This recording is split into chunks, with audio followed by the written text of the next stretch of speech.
maybe not feeling like you're having to take another supplement, but you can enjoy a nice hot cup of tea in the afternoon, and it can be really soothing and relaxing, which is important because we know stress has a huge impact on our gut function as well. Hey everyone, welcome to the Nourished and Thriving Show. I'm your host, Katie Lovett.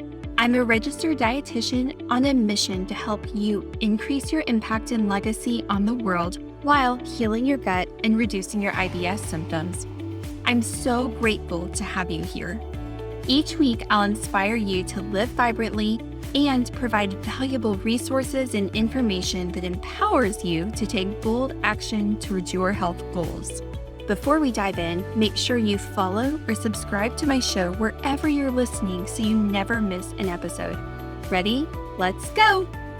Hey guys, hope y'all are doing good. So today we're talking about drinks and a hot mess gut.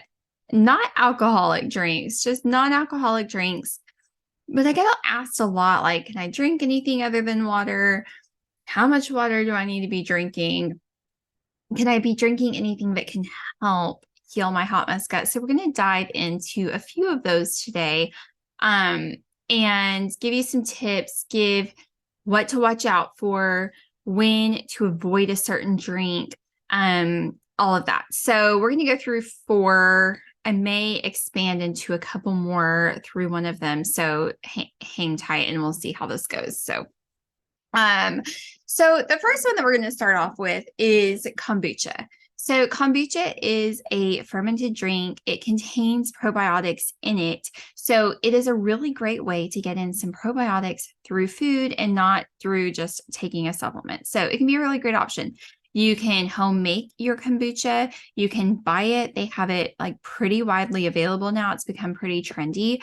And it's great. So I would say watch the serving size on the bottle.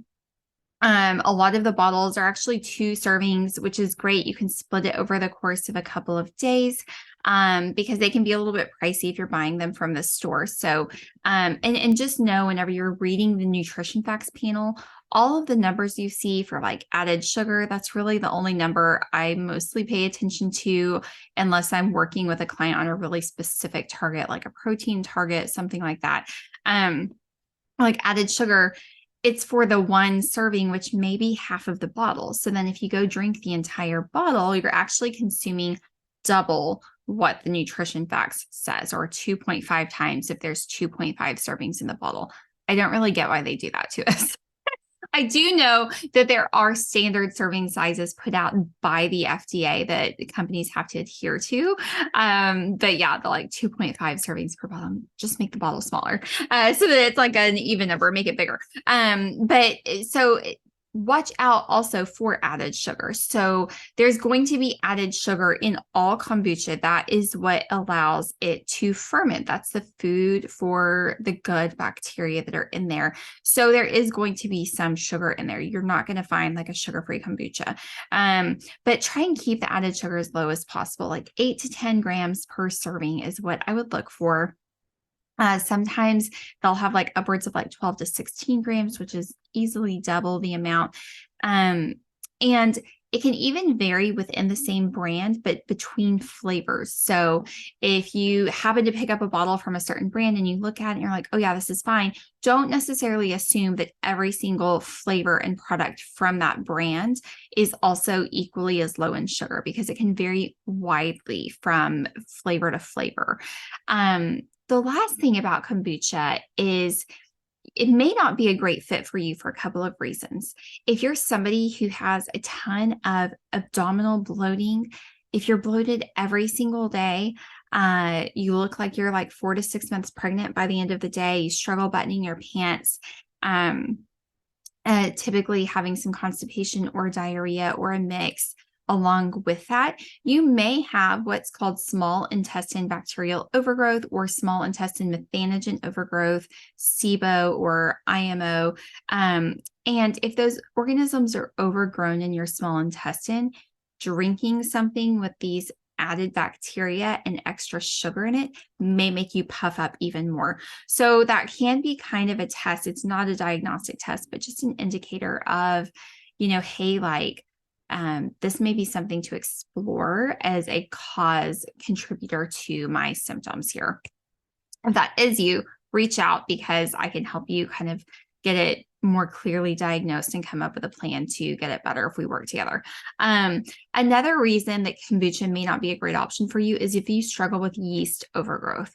If you're struggling with like vaginal yeast infections, oral yeast infections, thrush, or if you've done a stool test that says that you have candida overgrowth, I would avoid the kombucha for now because that can feed that candida, that sugar, right? So that's kombucha. We're going to move into the next one too, is matcha tea. So matcha is really awesome. It's like super concentrated green tea and it's very anti-inflammatory. It can be very anti-inflammatory specifically on your gut, which is great because most people with hot mess gut have inflammation in their gut as well. So matcha is a great thing to drink. It does have some caffeine, so maybe try and have it in the morning so it doesn't interfere with your sleep schedule. And watch what you're adding to it. It can be kind of a bitter, strong flavor, like kind of earthy and grassy. So sometimes you're adding a lot of dairy and sugar to it to make it taste better, but those can be pro-inflammatory. So you're like kind of undoing the anti-inflammatory from the matcha. So my favorite way to make matcha is in a matcha latte. So you get the matcha, add a little bit of water to make like a powder, whisk it together. I have one of those cool ceremonial matcha bowls because I love cool things like that. But you can just use a milk frother or a whisk in a bowl, fine. And then add the rest of your water in. We're going to do 1 cup of water to a teaspoon of matcha. And then you can add in another cup of warmed milk, or you could do cold if you want iced and you could like shake it up. So I do like a homemade, I use my almond cow, which I love. If you've been on the fence about ordering one, this is like not like a sponsored plug or anything. If you're on the fence about buying one, you make a lot of your own nut milks at home, totally recommend it. Wait, like they had a Black Friday sale last year that was really good and I couldn't pass up the offer. I'd been on the fence for a while. Totally worth it. So I'll make like a coconut cashew milk in my almond cow. It's already sweetened with a couple of dates and I do add some vanilla extract to it. So it tastes really good. And so I don't need any additional sweetener in the matcha whenever I add my like homemade nut milk to it. And it's really good. You can froth it up if you want to make it more feel like a latte. Coconut milk is a great one too. And it's going to be more like a tropical type flavor. If you can tolerate the coconut milk. If you're buying, this is kind of a side.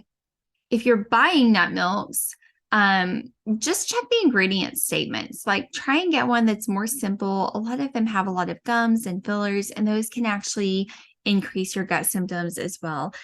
Elmhurst and Malk, M-A-L-K, are both like pretty clean brands that don't have as many additives in their nut milks. Or you can take what I do, make your own at home. You can use a slow juicer, an almond cow, a blender, and just like get some cheesecloth and squeeze it out. You may need to soak your nuts. You can like YouTube and like Google how to make your own nut milks if you want.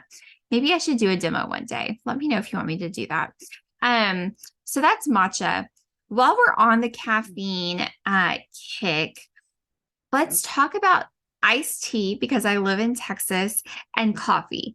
I get asked all the time, like, what's the deal with these? Like, do they count? Like, do I have to drink double water to make up for this? Do they count towards my water intake? Like, what's the thing? So moderation, right, is like king. So I have had clients, because I live in Texas and we love our iced tea. I actually have a Mambo iced green tea that a sweet friend brought me. We love iced tea, but I'll have clients literally only drink iced tea. Like this is green, so it's a little bit different, but black iced tea, unsweetened, but that's all they're drinking and hardly drinking any water. And that's obviously extreme on one end. So I would say typically like 1 or 2 glasses of iced tea or coffee a day. And I just count them as neutral. So they don't really count towards your water content because they are caffeinated. But I don't make you like drink double to make up for it. Like, I think that's a little nuts. But if you're drinking a whole lot of, coffee or tea, it could be contributing to your symptoms. So I would just say, like, watch out for that. Herbal teas are going to be next. We're going to go into that. And we'll talk about kind of how much to drink there. But before we do that, pause this podcast and go give me a 5-star rating and a quick 2-sentence review. It would mean so much to me, helps my show so much, helps me get the word out, and helps me reach more people and help more people as they're really struggling. I hear all the time. I was just talking to someone yesterday and she's like, I have spent so much time and money going from doctor to doctor looking for a diagnosis. She's like, I honestly just wish I had found you 5 years ago before I had like gone down this path and struggled for such a long time. And so the faster people can find me and figure out like what's actually causing their gut symptoms versus just kind of spinning from doctor to doctor who aren't really finding something to diagnose, the less they're going to suffer. So thank you guys for doing that. So now that we've done that, let's move into herbal teas. These can be very, very helpful at healing your gut. There's 3 that we're going to talk about. And herbal teas are different than like a caffeinated black tea. They're not going to affect your sleep as much. Even the matcha, like it's not going to spike your like cortisol. It's not going to be quite as reactive as the caffeine in a coffee or a black tea. It's a lower caffeine content. But with herbal teas, the 3 we're going to talk about are peppermint, ginger, and a throat coat from Traditional Medicinals is one of my favorite brands. It's really pure, really good quality. You know what you're getting. For all 3 of those, they have all 3 of those. So peppermint tea is really great for diarrhea, gut spasms. If you're having a lot of like gastric colic spasms, diarrhea, rushing pain, gas pain, stuff like that, peppermint tea can be amazing for that. You can even get some peppermint essential oil, really good quality, dilute it in some coconut oil and rub it on your tummy. And it can help with that pain and spasms. It can loosen the sphincter between your stomach and esophagus. So, or not loosen, but relax it. So if you're struggling with reflux, indigestion, heartburn, gastritis, any of those types of things, I would suggest that you stay away from the peppermint tea because it could irritate that. Ginger tea, on the other hand, can actually help with heartburn, reflux, and indigestion. Some people it's not a great fit for, but some people can find it to be really, really helpful. And there's actually a decent amount of research on ginger and H. pylori. So if you have an H. pylori infection, that may be something worth asking your healthcare provider about to see if it can help with what you're doing with medication and all of that. If you have H. pylori or been diagnosed with H. pylori and the root cause wasn't diagnosed, definitely reach out. Like, we need to figure out why you were susceptible to that infection to begin with. There's more to the story there. So ginger tea can be really great. Ginger chews can be really great too, but a lot of the time that tea is just really soothing. And then the third herbal tea that we're going to talk about is the Traditional Medicinals Throat Coat. Now, this is a great tea, obviously, to drink if you have a sore throat. It's like our go-to. If my kiddos say they have a sore throat, if I say I have a sore throat, like, it's a great one. It kind of tastes a little bit mildly sweet, so it's pleasant to taste. But if you think about what's in your throat and your esophagus and what's all down your small intestine, large intestine, all of that, like, it's similar tissue. And some of the ingredients in this throat coat tea, like slippery elm and marshmallow root, are actually supplements that we will give to help restore the gut lining. So you can actually boost that and promote that and help it to get going a little bit more by drinking this throat coat tea. Now, I would do, like, for the herbals, you can do a pretty strong tea. You can let it steep for a longer time.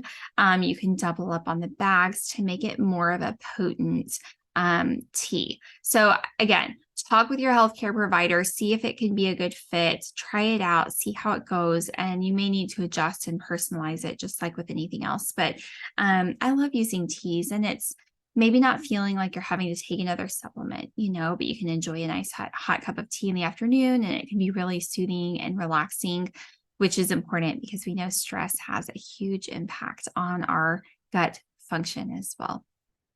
So, the next one and the last one that we're going to talk about today is sparkling water.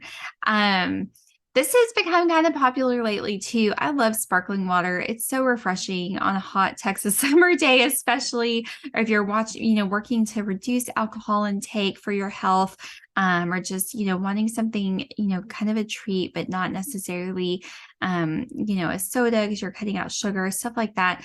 It's a really great option. Sparkling water with some lime. Love it. There are a few caveats though. It can make you bloat. So if you're already struggling with being bloated, drinking a bunch of sparkling water can make you feel more bloated.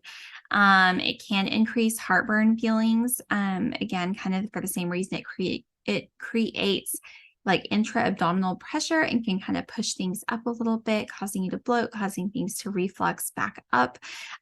So those may be a couple of instances where it's not a great fit. And I already said it, but I'm going to re-emphasize it as a point. It's a treat. I would not sub drinking sparkling water instead of still or flat water as your like main hydration source, right? Like it's a refreshing pick me up in the afternoon, or, a fun mocktail type of thing. But it's not necessarily something I would recommend you drinking all day, every day. And then the other thing that we're going to talk about with that is the canned sparkling water drinks. Now, like the bubblies or the ahas, my personal favorite is Spindrift. Those are so convenient and great. The things to watch out for is a lot of the cans do have like a BPA lining on the inside. This goes for canned foods too, coconut milk, tomatoes, all of that. They can all be lined with BPA. So if you're working to reduce your toxin exposure, look for one that says that it's not lined with BPA. I think Spindrift is not lined with BPA. I think they say that on their website. And I also like Spindrift because it's actually sweetened with actual fruit juice. So like my favorite that they, I think, discontinued because I haven't seen it in a while was blackberry, but it was just like sparkling water and blackberry juice and like 2 grams of sugar that was just coming naturally from the blackberries. My second favorite is grapefruit. So if you like grapefruit or looking for a flavor, I recommend that one. It's super refreshing, but it's just sparkling water and grapefruit. Some of these will have added caffeine. So again, just watch that intake, especially as the evening goes on. Some of them have natural flavors. I cannot stand the flavor of natural flavors. After having my oldest daughter, my taste changed and all I can taste is like the chemical component of it. It's very strange, but that's another reason that Spindrift is attractive to me. But some of the natural flavors can cause issues for some people. And also look for artificial sweeteners. If they claim sugar-free, no sugar added, just check and make sure what it is being sweetened with, if it is being sweetened. Things like sucralose can actually damage your microbiome and can cause bigger problems. So things like stevia or monk fruit can be better.